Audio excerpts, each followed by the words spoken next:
Hello, and thank you for joining me again. My name is Richard Haight, and I'm the author of The Unbound Soul and Experienced Meditation Unbound, as well as The Psychedelic Path. And I've got a question here from one of my meditation students, actually, sent to me by email. But I think that the question may be helpful to people on a broader basis. Although the question itself may it's quite tightly worded and may only apply to certain people. The answer, let me correct myself, the answer will apply to a broader audience because the answer will apply to a great many modalities and ways of spiritual practice. And so here's the question.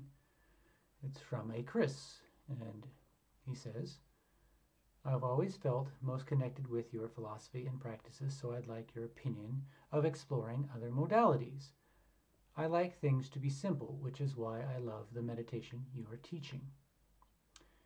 That being said, the explorer part of me always likes to discover and learn new things to see whether other practices can be implemented. So I recently attended a workshop on the Akashic records, where we are taught how to connect with angels and guides to help us in life. They can also help to clear and balance past lives karma and chakras, etc. And earlier today you were saying that we don't need to know the reason behind our patterns, either from childhood or past lives. We just have to practice awareness. To access the Akashic records, one has to say a sacred prayer, and there would be visualization meditation like feeling the light or love, etc. And I remembered you mentioning that in isness, we don't just restrict ourselves to feeling light or love. I do have my reservations also because it seems mechanical in that one has to perform a prayer to access it, and it's not natural like the meditation we practice. That being said, I've heard people being able to receive direct messages and guidance from their guides, so there's that. Maybe experience is the same thing, just that it's more subtle.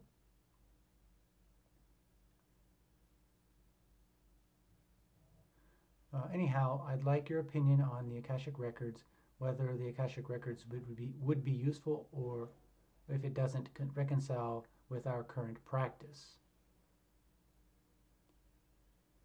So this is a great question.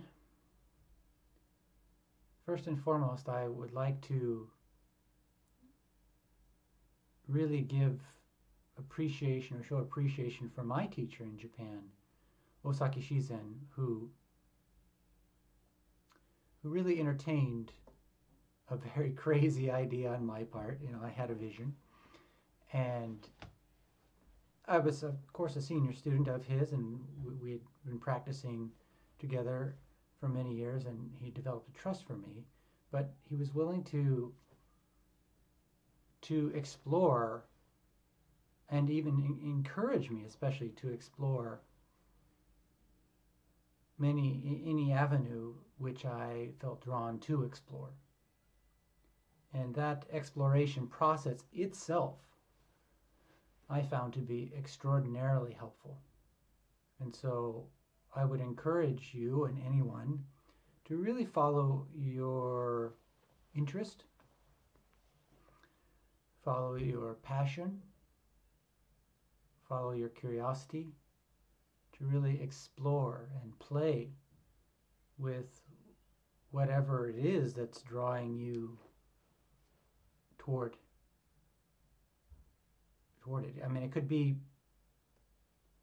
artwork, it could be meditation, it could be cross-country running, or prayer, or it could be science, or anything. Really allow yourself to fully dive into and explore what your true interests are. And so if exploring the idea of the Akashic records is something you're interested in, I highly encourage you to explore that and and just recognize that it is the exploration itself that is very, very important. I mean, we may find that some of these things are surprisingly useful or helpful, and not always for the reasons we think that they are helpful or useful. So, for example, what is actually happening when we go into this prayer or meditation? Are we actually accessing the Akashic records and speaking with guides and angels? Well, that is a story, which may or may not be true. If the story helps you to get information, it's functional, then so be it. If you're interested in that, then all is well. Be just careful not to turn it into a religion or think it's a truth. That's where we are very careful.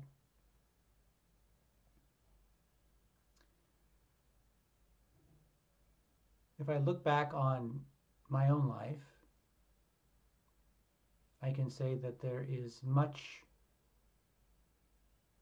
guidance going on that is not coming from logic or reason.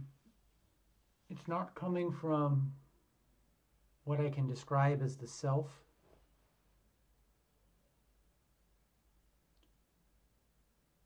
So, for example, going back to my childhood, when I was 8, I was having this reoccurring dream of Jesus in my room, directing my life towards discovery of the spiritual awakening principles and truth, and the sort of hidden message that he was trying to pass on. It's been obscured. He would necessarily try to hide it. In the dream, he didn't mention he tried to hide it, but it's been obscured or lost. And so the question that for many years I had was, was it really Jesus that spoke to me? Well, that's the story of the dream, the story of the vision. In any case, I was interested in that endeavor, in that exploration. And I felt right. And I felt compelled in a good way towards that. Not compelled like compulsion to eat chocolate or something, but compelled in a inspired, and just there was a lot of meaning there in that search. Even I was 8 years old, intuitively it just felt totally right for me. It might not have been right for somebody else. And so for years I was wondering, was it really Jesus that spoke to me? That's the story. There's no way for me to prove that. And I don't even know if it's necessary to know the answer to that. I'm perfectly happy thinking that it could have just been a dream. It could have just been a vision. It could have been some other spirit that was disguised as Jesus speaking. It could be really anything. It could be something, just my unconscious mind, who knows, a genetic tendency towards this search that was coming up in the form of a dream. Does it really matter? If we look at our lives, there is no aspect of our lives that is not the dream, that is not a story. Even this cup. We don't see this cup as it actually is. We see its form and function primarily. We see how we're going to use this. An alien pops in and sees this on the table. They don't think drinking. They don't think holding something. They might not have any idea what it is. They just look at it and they see a form directly as it is and explore it. We don't do that because immediately the associated meaning pops into mind as soon as we look at this. It's associated with drinking. We know it's a cup. We're not actually seeing it authentically as it is, like an artist, a master artist would see for the first time. So in a way, we're tainted by our associations, our meanings.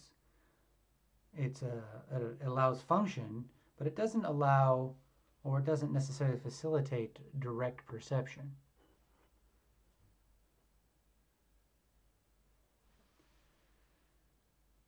So my realization is that every aspect, everything we've ever experienced gets inscribed in the body with associated meanings, which are stories. Are they true? we have no way of knowing. We could say that they're more or less functional. It's easier to drink water out of a cup than out of our hands. Is a cup true? The meaning of truth gets pretty, rabbit hole-y, as I like to say. Are there actually angels and guides that are guiding you? Reminds me of, when I was 16 and I was suicidal, a voice spoke through my chest. It was a voice like none I'd ever heard. It had a depth and wisdom to it like none I'd ever heard or met. It certainly was not my voice. Its guidance was not something that would have come from my mind. At least, no such voice or no such wisdom had come from my mind previously. And so I assumed it was an angel for many years. But it might quite literally have been a deeper place of wisdom within. How would I know? Could have been an angel. Could have been a guide. Does it matter? A wisdom came through which quite literally saved my life.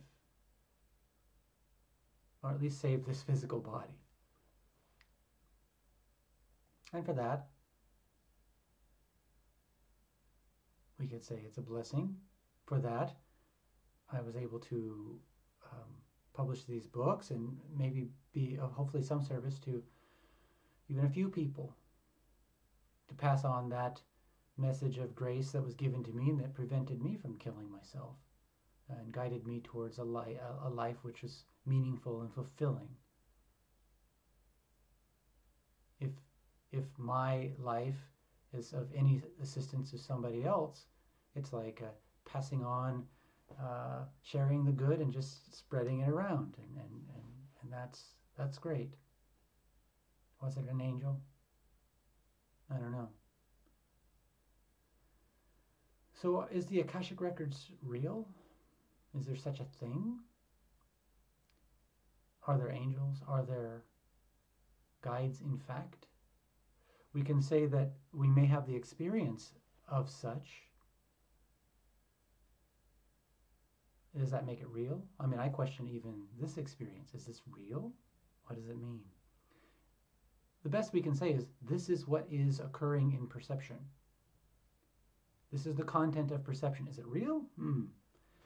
You look at science, quantum physics. Everything is not so real when you look at it from that perspective. The same thing when you go into deep states of meditation, deep states of awareness. All of this becomes kind of rabbit hole-y and doesn't seem so real anymore. Certainly highly questionable. So what is real we can't say. What we can say is what is functional in the world, more or less functional in the world. What leads our life to greater meaning, greater understanding and awareness of suffering and of being. Now, being can't be understood, but being there can be an awareness of being. So I would highly encourage you, Chris, or anybody else, if you have an interest to explore something, explore it. Really enjoy it playfully, thoroughly. Explore it and see what comes of it. You may find something interesting. There's not necessarily a need to get caught up in the story, because we all have stories. Truth isn't really found in a story. Our values are found in stories. Many times the stimulus for us to learn something is found in the story, but it's not truth. It's a story. And that applies to everything, including all of your life memories. We can't say that they're true. So this lens, or this perception or awareness of the ephemeralness of the past, of the story, is equally shared. This includes my own past and stories. I don't believe they are true. These are the memories as best as they can be recounted, but that doesn't make them true. I find it interesting that science shows how truly ephemeral memory is, how every time we access it, it changes in subtle and not so subtle ways. We really don't know much about the past. Only thing that we really truly access is this. This is all there is that's perceived actually now. Content of the mind, the projections of the future and the past are also happening now. It's just this. That awareness can be a blessing or a curse depending on our attitude toward it. The awakening process is awakening to this and to the attitude towards this, and ultimately learning or realizing that it's not helpful to run away from this, and that there's nothing to run away to. So I hope this helps. Thank you, Chris. If anybody would like to learn about the meditations that we're practicing, you can go to my website, www.richardhaight.net/meditation. I'll provide a link below. I hope you find this video interesting and useful in whatever it is you'd like to explore. And if you'd like to make a donation, you can make a donation through PayPal to contact@richardhaight.net, or you can find a link below that will make it easy for you. Thank you and blessings.